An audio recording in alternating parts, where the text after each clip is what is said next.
Assalamualaikum warahmatullahi wabarakatuh. Nama saya Binang Halim Muhammad dengan NIM 231401075. Di sini saya akan presentasikan rangkuman materi dari pertemuan 8 sampai ke pertemuan 13. Jadi kita langsung saja ke yang pertama ini, yaitu cloud computing. Cloud computing adalah metode penyampaian berbagai layanan melalui internet. Contoh layanan yang diberikan itu bisa seperti penyimpanan data, server, database, jaringan, atau perangkat lunak. Jadi cloud computing ini dia terdiri dari 3 model layanan utama. Ini infrastruktur as a service atau IaaS.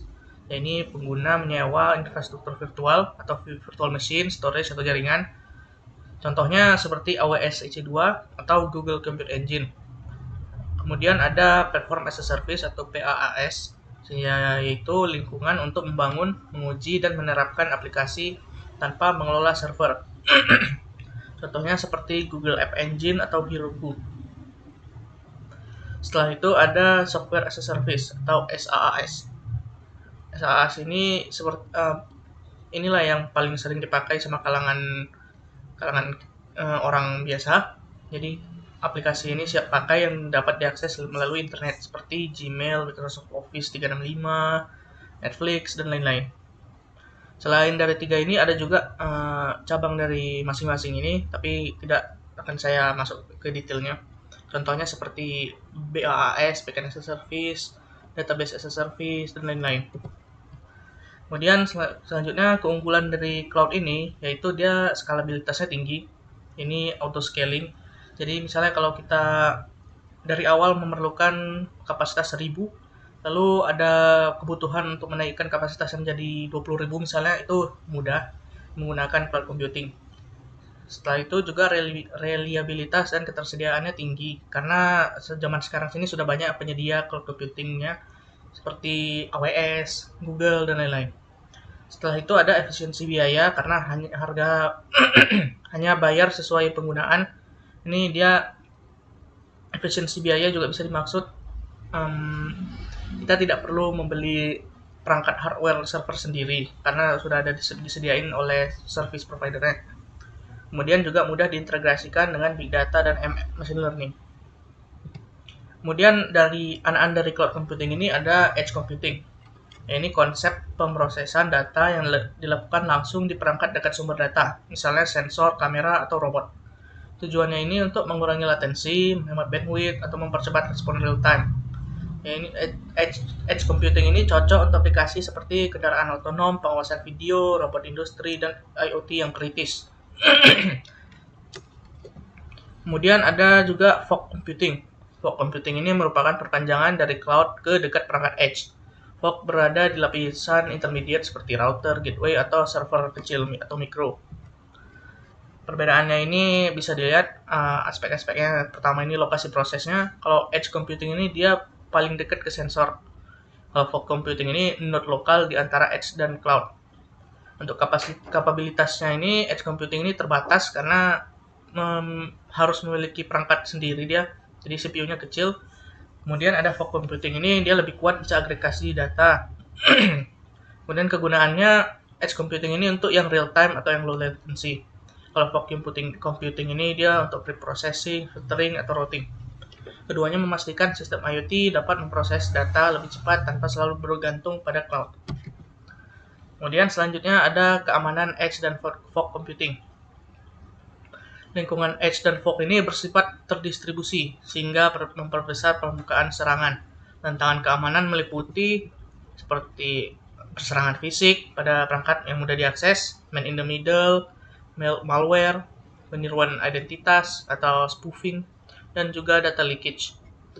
Untuk mekanisme keamanannya ada enkripsi data, autentikasi seperti enkripsi ini seperti AES atau TLS, authentication atau authorization ini seperti OAuth 2 atau sertifikat digital. Kemudian ada secure boot dan hardware root of trust. Selain itu ada kontainerisasi dan isolasi proses menggunakan Docker atau Unikernel.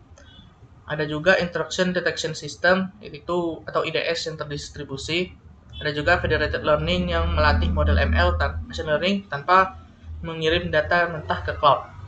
keamanan perlu dilakukan pada seluruh lapisannya, kayak perangkat edge-nya, gateway-nya, fork-nya, jaringannya, dan cloud-nya. Selanjutnya untuk bagian kinerja dan optimisasi komputasi paralel. Komputasi paralel ini bertujuan untuk mempercepat pemrosesan dengan menjalankan banyak tugas secara simultan atau secara bersamaan. Umumnya menggunakan CPU yang multicore, GPU atau cluster HPC atau cloud computing. Elemen utamanya ini ada decomposition atau pembagian tugas. Dia ini memecah masalah besar menjadi masalah yang kecil-kecil atau menjadi subtugas. Ada juga parallel scheduling, ini memetakan subtugas ke prosesor. Kemudian ada load balancing, ini memastikan setiap inti memiliki beban yang serupa. Kemudian ada minimizing overhead, ini mengurangi komunikasi dan sinkronisasi. Dan untuk faktor optimisasinya ada beberapa ini, yaitu arsitektur memorinya bisa shared atau distributed, komunikasi antar nodenya bisa MPE, gRPC. Kemudian ada algoritmanya seperti MapReduce atau Parallel BFS. Kemudian ada penggunaan GPU untuk kerja berat seperti machine learning dan komputasi numerik, dan juga profiling atau tuning untuk menghilangkan bottleneck. Tujuannya ini untuk mendapatkan speed up, efisiensi, dan skalabilitas yang tinggi. Kemudian implementasi dari yang sudah kita bahas tadi di industri, yang pertama ini machine learning bisa untuk memprediksi kegagalan mesin atau predictive maintenance, bisa juga untuk rekomendasi produk seperti aplikasi e-commerce. Kemudian ada deteksi penipuan, ini dalam segi keamanan data. Kemudian ada vision system pada pabrik.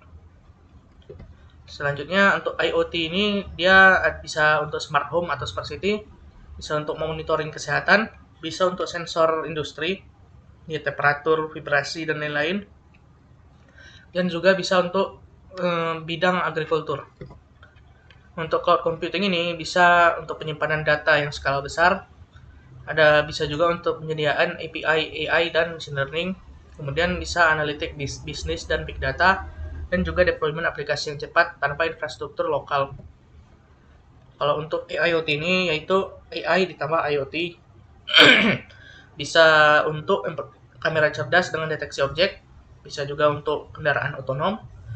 Selain itu bisa juga untuk robot industri adaptif, dan untuk sistem keamanan yang berbasis AI. Untuk big datanya ini analisis perilaku pelanggan, ada sistem rekomendasi skala besar, ada penjadwalan logistik, ada juga pengolahan data sensor massal. Contoh-contoh ini implementasi yang dibilang tadi tidak terbatas dengan contoh yang saya berikan, bisa jadi ya ada implementasi yang lain. Kemudian industri modern ini juga menggabungkan semua teknologi ini untuk otomisasi, optimisasi, dan pengambilan keputusan berbasis data.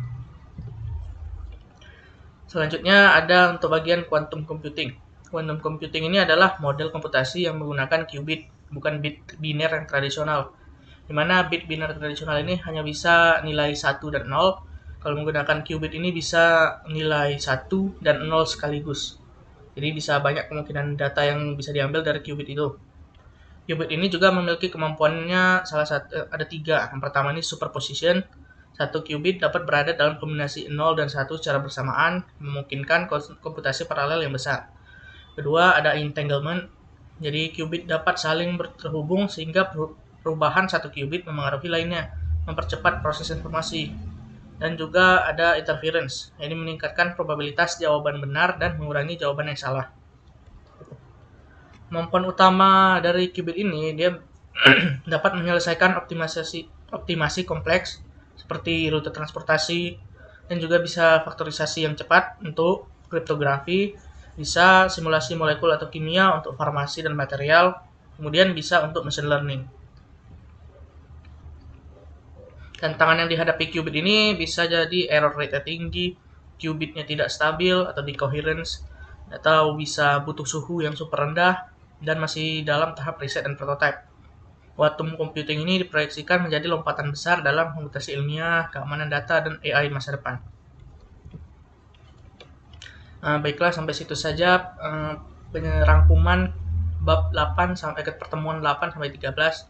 Jika ada salah kata, mohon maaf. Terima kasih. Assalamualaikum warahmatullahi wabarakatuh.